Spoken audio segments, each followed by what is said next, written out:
सद्गुरु महाराज जी के पावन चरणों में कोटि कोटि नमन। उपस्थित गुरुजन, धर्म प्रेमी सत्संगी बंधुओं, पूजनीय माताओं तथा भक्तिमती बहनों, यह आयोजन जो हो रहा है यह सबों को मालूम है। इस परिवार से एक बड़े ही अच्छे स्वभाव के, जिसका नाम श्रद्धेय सुखदेव प्रसाद यादव। मैं थोड़ा टहलने के लिए निकला। एक माताजी से मैंने पूछा इस गांव का क्या नाम है, वह गांव का नाम तो बोली। उसके बाद उनके समय में बातचीत होने लगती है तो वो कहते हैं बड़े अच्छे स्वभाव के थे, रोए हुए आदमी को हंसा देते थे। आप शायद एक बात को जानते होंगे कि जिसके शरीर छोड़ने के बाद लोग उनके नाम का जय जयकार करे, नाम उसका गुणगान करे, तो समझ जाइए कि वह सीधे स्वर्ग गया है। और जिनके नाम पर लोग कहे कि भले ही अच्छा हुआ चला गया संसार से, बड़ा दुष्ट था, लोगों को सताता था, परेशान करता था, ऐसे व्यक्ति जब शरीर छोड़ता है सीधा नरक में जाता है। एक छोटी सी घटना सुन लीजिए। एक साधु बाबा रास्ते से गुजर रहे थे तो एक वेश्या का घर था। वेश्या के घर को के बगल से गुजर रहे थे और वेश्या अपने नौरी से कहती है कि ए जाओ, देखो फलाने आदमी मर गया है, उसको स्वर्ग मिला या नरक। उसकी नौरी जाती है। साधु बाबा सोचते हैं इतना दिन हम भगवान का नाम लिए, जब ध्यान किए, आज तक हमको पता नहीं लगा कि कौन मरता है तो स्वर्ग जाता है और कौन मरता है तो नरक जाता है। लेकिन ये वेश्या, उसकी भी नौरी, ये कैसे जान गई कि कोई मरता है तो स्वर्ग जाता है या नरक जाता है। तो साधु बाबा वहाँ पर रुक गए। थोड़ी देर के बाद उसकी नौरी आती है और कहती मालकिन, उनको स्वर्ग हो गया, फलाना आदमी जो मरा उसको स्वर्ग हो गया। साधु बाबा गए और जाकर के वह वेश्या से पूछते हैं कि बहन, तुम कैसे जानती है कि कोई मरता है तो स्वर्ग जाता है या नरक जाता है। कहते बाबा ये तो बहुत छोटी बात है। कोई जब शरीर छोड़ता है उनके जो हाय हाय करता है, आंख से आंसू बहाता है, पश्चाताप करता है और लोग कहते हैं कि आहा फलाने आदमी बड़े अच्छे थे और चला गया, ओह बहुत अभाव खटक रहा है। तो जिसके लिए लोग हाय हाय करे, आ भरे, तो बाबा समझ जाइए वह सीधा स्वर्ग गया। और किसी के मरने के बाद लोग कहता है कि बड़ा दुष्ट था, लोगों को सताता था, परेशान करता था, बहुत खराब था, बहन को बहन नहीं समझता था, दूसरे की माँ को माँ नहीं समझता था, सबके ऊपर कोई दृष्टि डालता था, इसलिए अच्छा हुआ धन वह चला गया। तो बाबा ऐसे व्यक्ति जब शरीर छोड़ता है तो सीधा नरक जाता है। कहने का आशय है, मतलब है कि हमारे जो सुखदेव बाबू गए हैं तो मुझे पता लगा कि बड़े अच्छे स्वभाव के थे और बड़ा ही सुंदर उनका विचार था। आइए हम लोग अभी श्रवण कर रहे थे आप लोगों के बीच में। पहले रामचरितमानस से भी स्तुति हो चुका है, इसके बाद हम लोग भी बीच में किए। आप लोग ऐसा नहीं सोचिएगा कि हम लोग बीच में किए तो आप लोगों से अलग है, ऐसा नहीं सोचिएगा, बल्कि सब पर ध्यान दीजिएगा कि सब संतन की बड़ी बलिहारी है, कि किसी से मतलब अलग नहीं है। आप देखिएगा जहाँ भी संतमत का सत्संग होता है, अपराह्न काल में रामचरितमानस का पाठ अवश्य होता है। उसी में गोस्वामी तुलसीदास जी महाराज के द्वारा मोटी पुस्तिका है और उसको महर्षि ने ही एक शॉर्ट बनाया सार बात के लिए, इसीलिए उसका नाम रखा सार सती। श्री रामचरितमानस सार सती, मतलब सार बात ये जो मूलभूत बात था, जो भक्तिमय बात था, जो ज्ञानमय पद था, जिससे हमारा उत्तम कल्याण होगा, वही बात लिए कथा कहानी को छोड़ दी। शॉर्ट में लिए, कथा कहानी लिए तो शॉर्ट में लिए, ताकि लोगों को सही बात की जानकारी हो। उसी में से थोड़ा सा आप लोगों के बीच में पाठ किया गया। पाठ में हम लोगों ने सुना, पाठ में हम लोग सुन रहे थे, नहीं एक दोहा था, जीवन मुक्त ब्रह्म पर चरित्र सुनहि तजि ध्यान, जे हरि कथा न करहि रति, दिल के हिय पाषाण। वो स्वामी तुलसीदास जी महाराज कहते हैं, जो जीते जी मोक्ष पा लिए, परमात्मा को पा लिए, ईश्वर को पा लिए, जिसको पाने के लिए अब कुछ बाकी नहीं है। लेकिन ऐसे संत महापुरुष भी जो समाधि में रहते हैं, जो ईश्वर का ज्ञान लाभ कर लिए हैं, जो परमात्मा को पा लिए हैं, लेकिन जब सत्संग होता है, ऐसे महापुरुष भी समाधि को छोड़ करके, ध्यान को छोड़ करके सत्संग से प्रेम करता है। सत्संग से प्रेम क्यों करता है? इसलिए कि सत्संग में भगवान विष्णु सहित सारी देवी देवता, जहाँ सत्संग होता है वहाँ पर सारी देवता वहाँ पर विराजमान होता है। वेद पैसंधो सुविचार मंगल महा, अखिल मुनि वृंद निर्मंथन करता, सार सत्संग मुद्रित इति निश्चितम, वदत श्री कृष्ण वैदर्भी भरता। भगवान श्री कृष्ण रुक्मिणी से कहते हैं, वेद क्या है? सिंधु है, समुद्र है। वेद का सिंधु सुविचार, उत्तम विचार मंदराचल पहाड़ के समान है। वेद का सिंधु सुविचार मंगल महा, अखिल मुनि वृंद निर्मंथन करता। संसार में जितने भी ऋषि मुनि हैं, उसको मथने वाले और मथ करके निकाल क्या देते हैं? सार सत्संग। सत्संग ही सार चीज निकाल लेते हैं। सत्संग सबसे मूल चीज है, जड़ है। जब तक आप सत्संग नहीं करिएगा, भक्ति को नहीं समझ पाइएगा। बिनु सत्संग भक्ति नहीं होई, बिना सत्संग के आप भक्ति को नहीं समझ सकते। इसलिए सत्संग की बड़ी आवश्यकता है। गोस्वामी जी कहते हैं, जो जीते जी मोक्ष को पा लिए हैं, ऐसे महापुरुष भी सत्संग करते हैं। भगवान कृष्ण से उद्धव ने कहा कि लोग आपका ध्यान करते हैं, आपका गुणगान करते हैं, लेकिन आप किसका ध्यान करते हैं? भगवान कृष्ण कहते हैं, भक्त मेरा ध्यान करता है और मैं भक्त का ध्यान करता हूँ। नारद बाबा से विष्णु भगवान कहते हैं, नारद साध संतर नाही। हे नारद, मुझे साधो में मुझ में कोई अंतर नहीं है।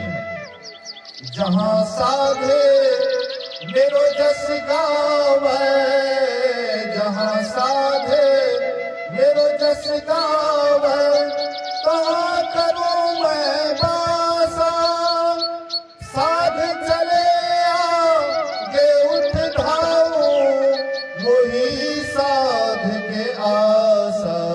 नारद साध संतर नाही। हे नारद, जहाँ मेरा जस गाता है साधु, वहाँ पर मैं निवास करता हूँ। जैसे ही साधु वहाँ से उठता है, चलने लग जाता है, उनसे पहले ही मैं वहाँ से उठ करके चल देता हूँ। इसलिए भगवान कृष्ण भी उद्धव से कहते हैं, उद्धव संत सदा अति प्यारे। हे उद्धव, संत मुझे सदा से विशेष प्यारे हैं। जिस रास्ते से संत जाते हैं, उनका चरण धूलि उड़ता है और मैं उसके पीछे पीछे चलता हूँ कि कहीं वह चरण धूलि मेरे पर न पड़ जाए, मेरे पर पड़ जाए ताकि मैं पवित्र हो जाऊं।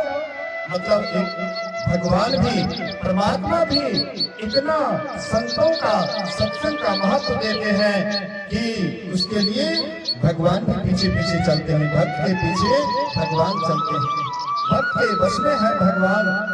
भक्त जहाँ पर भी रहता है, भगवान उसके वश में रहता है। इसीलिए महापुरुषों ने कहा कि सत्संग से अधिक प्रेम करना चाहिए। सत्संग कहीं पर होता है, अगर आप सत्संग से बेखबर रहते हैं, सत्संग सुनना नहीं चाहते हैं, समझ जाइए आपके पूर्व जन्म का पाप ही आपको सत्संग सुनने के लिए नहीं दे रहा है। इसलिए तुलसी पूर्व जन्म के पाप से हरि चर्चा न सुहाए, और जैसे ज्वर के ताप से भोजन की रुचि जाए, जैसे आपको बुखार लगता है तो भोजन नहीं सुहाता है, भोजन अच्छा नहीं लगता है। लेकिन भोजन खराब है या पीता है ऐसी बात नहीं है, बुखार के कारण आपको बुझाता है, भोजन पीता है। इसी तरह से जहाँ कहीं भी सत्संग की बात हो, ईश्वर की चर्चा हो, हम आपको बड़े प्रेम से सुनना चाहिए। तो महापुरुष भी सुनते हैं सत्संग, हमको भी सुनना चाहिए। आगे हम लोग सुन रहे थे, राम जी सभी को बुलाए हैं, पूरे प्रजाओं को बुलाए हैं। वहाँ पर बड़े बड़े संत महापुरुष आए हुए हैं, बड़े बड़े ज्ञानी आए हुए हैं, बड़े बड़े ध्यानी आए हुए हैं, एक पर एक महान विभूति आए हुए हैं। लेकिन राम भगवान किसी से उपदेश नहीं करवाते हैं, स्वयं उपदेश करते हैं। इसका मूल कारण क्या है? अभी नरेंद्र मोदी कोई कानून लगा देता है, पूरे भारतवर्ष के लोग उसको मानते हैं, लेकिन वही काम, वही नियम अगर रामदेव स्वामी लगाए, उसके बाद तो कितने आदमी मानेंगे? तो जिसके हाथ में कानून का सत्ता होता है, उसकी बात को लोग मानते हैं। राम भगवान उस समय में कानून अपने हाथ में लिए हुए थे। हम आपको केवल शरीर के ही संबंध में सोचते हैं। नरेंद्र मोदी सोचते हैं कि केवल लोग सुखी कैसे हो, इस शरीर में, इस संसार में सुखी कैसे हो। लेकिन राम भगवान केवल शरीर के सुखी को ही सुखी नहीं मानते थे। राम भगवान सोचते थे जीवन क्षणभंगुर है, यह मानव शरीर क्षणभंगुर है, ये सदा रहने वाला नहीं है। एक दिन हमारी प्रजा यहाँ से जाएगी, लेकिन दुख में न चले जाएं, इसलिए राम भगवान एक बैठक बुलाए, एक सभा बुलाए, और सभा में गुरुजन को बुलाए, और सबको बुला करके कहते हैं कि हे सभासदों, ऐसा मत सोचना कि मैं ममता में आकर के तुम लोगों को बुलाया हूँ। वही मेरा सेवक है जो मेरे अनुशासन को मानता है। राम भगवान सबको बुला करके उसके बाद कहते हैं, बड़े भाग मनुष्य तन पावा, सुर दुर्लभ सद ग्रंथ ही गावा। कहते हैं, हे प्रजाओं, मनुष्य का शरीर जो तुम्हें मिला है, ये बड़ा भाग्य से मिला है। इस शरीर के लिए देवी देवता भी तरसते हैं। महर्षि साईं स्वामी महाराज कहते हैं, तरसते हैं जिसके लिए देवता, इसकी महिमा है कैसी तू ही अब बता। हाय ऐसा अमोलक रतन खो दिया, सोच रे मनी से पा भला क्या किया।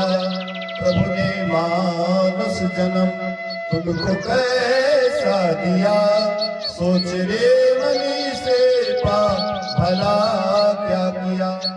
जिस मनुष्य शरीर के लिए देवी देवता तरसते हैं, वे परमात्मा से प्रार्थना करते हैं, हे परमात्मा मुझे भी मनुष्य का शरीर दो, मैं तुम्हारा भजन करके तुम्हारे पास आ जाऊंगा। लेकिन देवी देवता को दुर्लभ है, देवी देवता को मनुष्य शरीर दुर्लभ है। लेकिन हम आपको सुलभ हो गया, तो हम आपको सुलभ हो गया तो किस लिए सुलभ हो गया? हम लोग सोचते हैं कि मनुष्य शरीर मेला है, चलो पहले परिवार को बैठा ले, धन जमा कर ले, मकान बना ले, सब कुछ करने के बाद जब बुढ़ापा आएगा तो भगवान का भजन देखा जाएगा। क्या इतना सस्ता है क्या? धन कमाओ तो जवानी में, मकान बनाओ तो जवानी में, बाल बच्चा पैदा करो तो जवानी में, शादी करो तो जवानी में, सब काम करो जवानी में। अब भक्ति की जब बारी आती है तो बुढ़ापे की चीज है। क्या बुढ़ापे में भक्ति होती है? क्या बुढ़ापे में भक्ति हो सकती है? बुढ़ापे में टाइम पास हो सकता है, लेकिन भक्ति बुढ़ापे का चीज नहीं है। भक्ति है जवानी की चीज। जब तक आपके शरीर में जवानी है, जब आपके शरीर में शक्ति है, तब आप परमात्मा की भक्ति कर सकते हैं। और शक्ति जैसे आपका खत्म हो जाएगा, फिर आपका शरीर वह काम नहीं करेगा। अभी आप भगवान के ध्यान में 2 घंटा 4 घंटा 1 घंटा बैठ सकते हैं, लेकिन जब बुढ़ापा आ जाएगा तो शरीर आपका काम नहीं करेगा। जालिम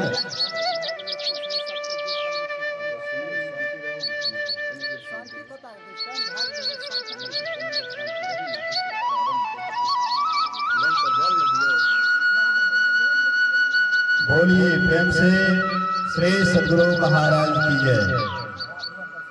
थोड़ा प्रसंग अच्छा है। देखिए, भोजन और भजन तो जीवन भर चलता रहेगा। ज्यादा देर आप लोग कहिएगा तो बंद कर दूंगा। थोड़ी देर सुन लीजिए, लेकिन शांति से सुनिए, किसी को कष्ट ना हो। हाँ, थोड़ा सा धैर्य धारण कीजिए। कहते हैं धीरज धरे सब कारज सरे। थोड़ी देर धैर्य धारण कीजिए। बोलिए प्रेम से श्री सद्गुरु महाराज की जय। तो मैं कह रहा था कि देवी देवता इस शरीर के लिए ललायित है, लेकिन उनको ये शरीर नहीं मिलता है, हम आपको मिला है। इसलिए कुछ नींद में, कुछ भोग में, कुछ आलस में खोया, और जब आया समय मौत का तो सिर धुन धुन करके रोया। जब समय आ जाता है अंतिम बेला, उस समय हम आंख से आंसू बहाते हैं, हम पछताते हैं। क्या उस समय पछताने से काम चलेगा? इसलिए समय मिला है, इसका सदुपयोग कीजिए। राम भगवान कहते हैं साधन धाम मोक्ष कर द्वारा, पाई न जेहि पर लोक सवारा। ये शरीर क्या है? साधनों का धाम है, और इसी शरीर में मोक्ष का रास्ता है। इस शरीर में, इस शरीर से हम जिधर जाना चाहें उधर जा सकते हैं। हमें पर्चा नहीं करें, ज्ञान सुनिए, पैसा से उतना मतलब नहीं रखिए। जो चीज जो काम कर रहे हैं केवल वही काम कीजिए। इधर उधर ध्यान दीजिएगा तो मूल में भूल हो जाएगा। असल से हटल और नकल से सकल। असली बात को छोड़ करके नकली में लगे रहिएगा तो फिर जीवन भर नकली पीछे रहिएगा। असली को पकड़िए। सार सार को कही रहे, अथोथा दे उड़ान। साधु ऐसा चाहिए जैसे सुसुहान। जैसा सूप होता है, क्या करते हैं? सार चीज को अपने अंदर रख लेते हैं, आसार को छोड़ देते हैं। वैसे ही साधु होता है, जो सार को ग्रहण करते हैं, आसार को छोड़ देते हैं, वही एक दिन परमात्मा को प्राप्त करते हैं। बोलिए प्रेम से श्री सद्गुरु महाराज की जय। तो हम लोग इस चौराहे पर आ गए हैं। इस चौराहे से हम लोग जिधर जाना चाहें उधर हम लोग जा सकते हैं। सरग नरक अपवर्ग निशेनी, ज्ञान विराग भगत सुख देनी। इस शरीर से हम स्वर्ग भी जा सकते हैं, इस शरीर से हम नरक भी जा सकते हैं, और इस शरीर से हम मोक्ष में भी जा सकते हैं। लेकिन आप जाना किधर चाहते हैं? थोड़ा इसको समझिए। आप जाना किधर चाहते हैं? क्या आप नरक में जाना चाहते हैं? तो कहेंगे नहीं बाबा, नरक में तो नहीं जाना चाहते हैं। तो कहेंगे आपसे कोई आप स्वर्ग में जाना चाहते हैं? तो लगभग 100 आदमी ही मुड़ी डोलाइएगा। हाँ हाँ बाबा, स्वर्ग में जाते बड़ा सुख मिलता। लेकिन राम भगवान अभी आप लोगों को सुना रहे थे, अगर आप ध्यान दिए होंगे तो सुने होंगे। यही तन कर फल विषय भाई, स्वर्ग स्वल्प अंत दुखदाई। हे भाई, मनुष्य शरीर का यह फल नहीं है कि शरीर को पा करके और स्वर्ग चले जाओ। स्वर्ग में जाओगे तो अंत में यहाँ फिर आना पड़ेगा। स्वर्ग क्या है? जब तक आपके पास में पुण्य की पूंजी है, तब तक वहाँ पर बैठ करके आप वहाँ पर खाते पीते हैं, पुण्य भोग करते हैं। और जब पुण्य छीन हो जाता है तो फिर आपको नरक में जाना पड़ता है। इसीलिए स्वर्ग भी अंत में दुख देने वाला है। अभी मान लीजिए आप लोग यहाँ से कोई विदेश जाता है, बाहर जाता है कमाने के लिए, अब बाहर से कमा करके लाता है, 6 महीना साल भर यहाँ बैठ करके खाता है, और उसके बाद जब पूंजी समाप्त हो जाता है तो फिर बाहर जाता है कमाने के लिए। तो ऐसे ही आप यहाँ पर पुण्य की कमाई करते हैं, अच्छा कर्म करते हैं, पुण्य कर्म करते हैं। पुण्य कर्म के प्रभाव से आप स्वर्ग जाते हैं, लेकिन स्वर्ग में भी ज्यादा दिन तक नहीं रहते हैं, फिर वहां से लौटना पड़ता है। यही मृत्यु लोक में आना पड़ता है। एक बार महाभारत में एक कथा आई है। बोलिए श्री सद्गुरु। एक मुद्गल ऋषि थे। मुद्गल ऋषि शिलोक्षवृत्ति से जीवन यापन करते थे। शिलोक्षवृत्ति मतलब होता है कि किसान जब फसल काट करके ले आता है और खेत में जो कुछ फसल छूट जाता है उसी को एक एक करके वह बीच करके लाता था। उसकी पत्नी को छाट करके 15 दिन में एक दिन भोजन बनाती थी। 15वां दिन एक बार जब भोजन बन करके तैयार हुआ तो दुर्वासा ऋषि आ गए और दुर्वासा ऋषि कहते हैं कि मुझे जोर से भूख लगी है, मुझे खिलाओ, भोजन कराओ। तो ये अपना हिस्सा भोजन दे देते हैं। मुद्गल ऋषि कहते हैं अभी पेट नहीं भरा है। उसकी पत्नी अपना हिस्सा देती है भोजन, फिर भी कहते अभी भी पेट नहीं भरा है। उसका बेटा भी अपना हिस्सा दे दिया, बोले अभी भी कसर है। उसकी पुत्रवधू भी अपना हिस्सा दे देती है। मतलब जितना भी भोजन बना था सब भोजन जब कर लिए बोले अब मेरा पेट भर गया। एक बार नहीं, 2 बार नहीं, 3 बार नहीं, 6 बार किए। मतलब 15 दिन में एक बार भोजन बनता था और 6 बार किए तो 3 महीना। 3 महीना लगातार मुद्गल ऋषि के पूरे परिवार में किसी के मुंह में अन्न का कण नहीं गया, लेकिन फिर भी बड़े खुश थे, बड़े प्रसन्न थे। और इसी प्रसन्नता के कारण दुर्वासा ऋषि बड़े खुश हुए। यह पेट के लिए लोग क्या क्या नहीं करते, झूठ बोलते हैं, चोरी करते हैं, नशा हिंसा व्यभिचार करते हैं, ये पेट के लिए लोग क्या नहीं करते हैं। लेकिन तुम लोग के मुंह में ये 3 महीना से लगातार एक अन्न का कण भी नहीं गया, लेकिन फिर भी तुम्हारे चेहरे पर थोड़ा सा भी चिंता नहीं है। कुछ देखिएगा माँ बहने, जो लक्ष्मी के स्वभाव की होती है, दरवाजे पर अतिथि आता है, बना हुआ भोजन पहले करा देती है, उसके बाद बचता है तो करती है और नहीं तो ऐसे भी रह जाती है। कुछ ऐसे हैं तो कुछ लोग दूसरे को खिलाकर भी खुश रहती है। इसी तरह से उसके परिवार में 3 महीना से भोजन किसी के मुंह में नहीं गया, तो बड़े खुश थे। दुर्वासा ऋषि कहते हैं मैं तुम्हारी सेवा से खुश हूँ, इसीलिए मैं अभी देवदूत को बुलाता हूँ, देवलोक से देवदूत को बुलाता हूँ और तुम लोगों का भी स्वर्ग भेजता हूँ। तुरंत आवाहन करते हैं देवदूत का दुर्वासा ऋषि, और देवदूत आ गए और कहते हैं इन लोगों को पूरे परिवार स्वर्ग ले जाओ। मुद्गल ऋषि कहते हैं कि कहीं जाने से पहले समझ लेना चाहिए कि वह जगह कैसा है। जगह के संबंध में जो सोच समझ करके कहीं जाते हैं उसको पछताना नहीं पड़ता है। तो कहते हैं कि तुम्हारे देवलोक में कौन कौन लाभ है और कौन कौन हानि है। बोले कि हमारे देवलोक में कितना लाभ है मत पूछिए। जो आपकी जो भी इच्छा होगी वह तुरंत आपके पास में भोजन आ जाएगा। कहीं घूमने की इच्छा होगी बिना डीजल पेट्रोल का आपके पास में सवारी आ जाएंगे। इसके बाद फिर आप बोलिए श्री सद्गुरु महाराज की, बोलिए प्रेम से श्री सद्गुरु महाराज की जय। अच्छा बुझ गए हमें समय हम ये जानते हैं ना, तो शायद हम आबैयो से लाचारिए लोग तरसे छे, समय के लिए तरसे छे, लेकिन ऐठना जैसे से बदलाव ऐठना मतलब कारण एकेटा छे, बुझे छे ये अलग संप्रदाय के छे। अगर इन्हें रहती है एते मना नहीं करती है, ज्ञान के ही कारण जैसे ना ज्ञान से सब कुछ है। हाँ ऐ खातिर एलिए कम से कम 1 घंटा जैसे से हमरा सके जैसे कहीं भी जाए।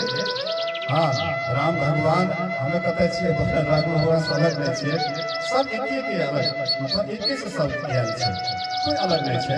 खाली बाहर में लोग देखे छे ये अलग छे वो अलग छे, वेशभूषा अलग छे, इनका तो कुछ अलग नहीं छे। एक ही परमात्मा छे, ओकरा पास जाए के लिए रास्ता एक छे। थोड़ा सा शॉर्टकट में मैं थोड़ी देर करूंगा, लेकिन इतना घबराइए नहीं। 5-10 मिनट के कहीं कुछ हो नहीं रहा है, 5-10 मिनट के लिए थोड़ा सा बोलिए प्रेम से श्री सद्गुरु। मुद्गल ऋषि कहते हैं कि वहाँ लाभ क्या है हानि क्या है। कहते हैं कि लाभ के लिए तो मत पूछिए, जो भी मन में इच्छा होगी सब कुछ पूरा होगा। बोले हानि भी है, बोले कि हाँ, जैसे यहाँ पर काम क्रोधादि विकार लोगों को सताता है वैसे स्वर्ग में भी सताता है। जैसे यहाँ पर लोग एक दूसरे से ईर्ष्या करते हैं वैसे वहाँ पर भी ईर्ष्या होता है। बड़े छोटे से ईर्ष्या करते हैं, छोटे बड़े से ईर्ष्या करते हैं, और इसी तरह से विकार सताता है। बोले महाराज आप हमको कहाँ भेजें, हमको ऐसा स्वर्ग नहीं चाहिए, हमको वहां भेजिए जहां जाने के बाद फिर लौटना नहीं पड़ता है। जिस जगह में कहा माँ सबरी गई, कौन जगह में सबरी गई? कही कथा सकल बिलो की हरि मुख, हृदय पद पंकज धरे, तजी जोग पावक देह हरि पद, वीर भय जहाँ नहीं फिरे। कहते हैं सभी कथाओं को श्री राम का मुख देख योग अग्नि में सबरी अपने शरीर को छोड़ती है और वहां जाती है जहां से लौटना नहीं पड़ता है। अब कौन जगह से लौटना नहीं पड़ता है? कबीर साहब वही जगह के संबंध में कहते हैं, कहाँ उस देश की बतिया जहाँ नहीं होते दिन रतिया।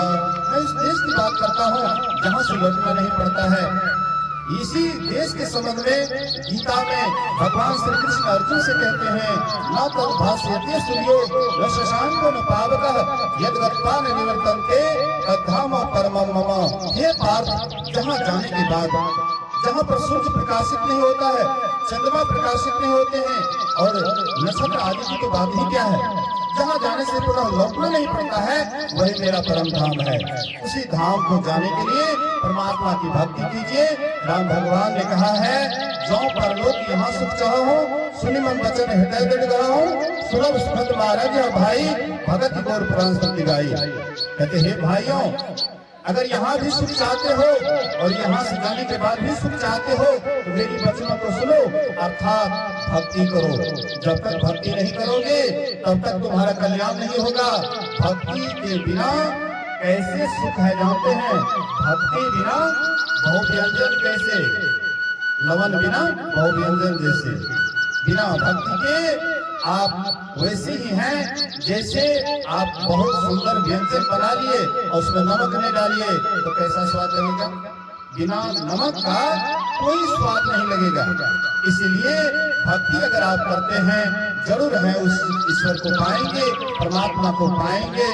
बहुत बातें हैं, लेकिन जहाँ पर थोड़ा सा भी अशांति हो जाता है तो कहने वाली बात भी अंदर ही रह जाता है।